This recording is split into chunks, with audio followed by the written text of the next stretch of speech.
It is believed that only one intelligent species exists on Earth, and that is Homo sapiens, modern humans. However, there are hypotheses that other intelligent entities exist in our solar system and on Earth, living among us. According to the University of Nottingham, there must be at least 30 active extraterrestrial civilizations in our galaxy. However, the critical question is, did any of them attempt to contact Earth's inhabitants? Well, no official records of the same exist among us. However, a few government officials have verbally verified the extraterrestrial contact and their regular visits to our planet. In 1837, the Scottish scientist Thomas Dick estimated that there are at least 22 billion aliens living on every surface of the solar system. Other sources indicated 22 trillion. He had a grand idea, which was to construct a massive triangle or ellipsis of several miles in extent in Siberia or any other country for aliens to observe with unassisted eyes. Though it may seem completely ludicrous, such thoughts assist the human consciousness in expanding its exploration of the enormous universe. Additionally, there are reports of artificial structures being discovered in various locations throughout the solar system. The narrative, popularly referred to as the Great Moon Hoax, was published in the New York Sun in 1835 under the pseudonym of astronomer John Herschel, claiming to have discovered life on the moon. Herschel reportedly built a massive telescope in South Africa that magnified celestial bodies up to 42,000 times. He saw enormous monsters and humans on the moon when he pointed at it. The story later became the world's most famous media hoax. However, is this the case? Dr. Nolan discussed UFOs, alien civilizations, crashed materials, and possession of UFO materials in a podcast with Lex Fridman, a research scientist and lecturer at MIT. Fridman asked Dr. Nolan, could any alien race be in contact with human race? Contact with intelligent life other than humans is not just a modern conspiracy, but it is mentioned in the ancient texts. Sumerians' texts likely hint at the supernatural beings, Anunnaki, that came from heaven. This was even highlighted by former Apollo astronaut Al Wharton. The CIA declassified around 12 million pages of information in 2017, exposing previously unknown details about the program dubbed the Stargate Project. The CIA documents detail one experiment in which the project's most prominent medium, Joseph McMoneagle, was promised an astral voyage to Mars approximately 1 million years BC in 1984. He was able to observe the civilization that existed on the Red Planet at the time. Another account of the encounter comes from the late John Lear, a CIA pilot. Lear discussed a July 1987 incident in which a massive UFO allegedly tracked a cargo jet over Anchorage, Alaska, and a 1975 incident in which UFOs allegedly lingered over Strategic Air Command sites.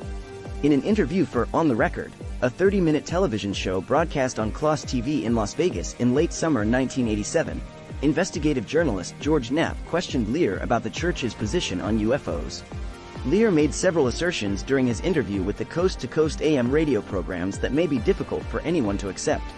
He stated that in 1953, a UFO collided with an extraterrestrial named Eb-3, who assisted the US government in developing alien technology spacecraft. Then he stated that in 1962, a craft capable of traveling at amazing speeds was constructed to transport passengers and deliver them to the moon in less than 60 minutes. NASA launched a mission to Mars in 1966. What's more, humans there were adapted to breathe in the thin atmosphere. Additionally, John Lear stated that NASA astronauts visited Mars in 1966. Additionally, Lear felt that astronauts had been preparing for this journey for an extended period of time. They injected various medications into humans to aid in their adaptation to Martian climate conditions. According to NASA, because the astronauts could breathe rarefied Martian air, NASA was able to launch humans to the Red Planet for an extended period of time. Another case sheds additional light on the human origins. Alex Collier is a well-known alien contactee who claimed to have been in contact with aliens from the constellation Andromeda for over 30 years. Their relationship lasted decades and involved many trips to alien spaceships and psychic connections. Numerous well-known UFO enthusiasts regarded Alex as believable, at least in the sense that he attempts to relay as much information as possible regarding his contacts with the Andromedans. According to Alex Collier, his first meeting with the Andromedans occurred in 1964. He had been in frequent and persistent communication with them since 1985. In 1993, he began attending seminars where he began sharing with the public the information he acquired from the aliens. In 1997, he received a threat from unknown individuals ordering that he cease distributing the material.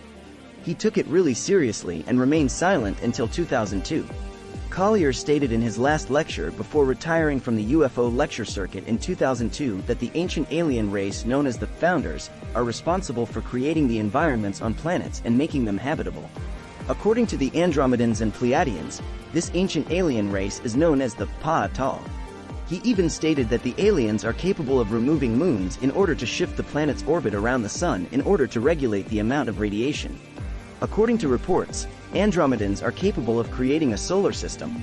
Collier asserts that humans are comprised of 22 extraterrestrial races.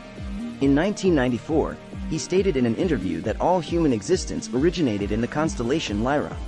He stated that the Andromeda aliens were identical to humans in every manner. They stood between 4 to 8 feet tall and possessed white and blue skin. He even discussed the missing children, the impending New World Order, the evil Foss's grip over world leaders, the presence of reptilian aliens, our religions, and the Earth's and universe's history. Conceding the Collier case, there may be some truth in the statement made by former Canadian Minister of Defense Paul Hellyer that aliens not only exist but are present on Earth among humans. He stated that 4 alien species have been visiting Earth for thousands of years. Paul Hellyer, who possessed high governmental authority during the Cold War in the 1960s, claimed to have discovered for definite the existence of aliens during his military service. According to him, aliens have been visiting the Earth for millennia. The behavior of extraterrestrials toward humans is classified into 2 categories: positive and negative. In the instance of astronaut Edgar Mitchell, the aliens are described as non-violent, whereas Lear describes them as hostile. Humans may come into contact with both friendly and hostile alien civilizations. William Tompkins, 1923-2017, one of the most secretive scientists in the United States, talked about the role of alien intelligence in a secret space program in his book, Selected by Extraterrestrials: My Life in the Top Secret World of UFOs, Think Tanks and Nordic Secretaries. He addressed 2 distinct alien species, Draco, whose stated goal was to eradicate mankind from the planet, and Nordics, who aided the US in launching the Apollo program. What do you think of these claims? Make sure to subscribe for more interesting content.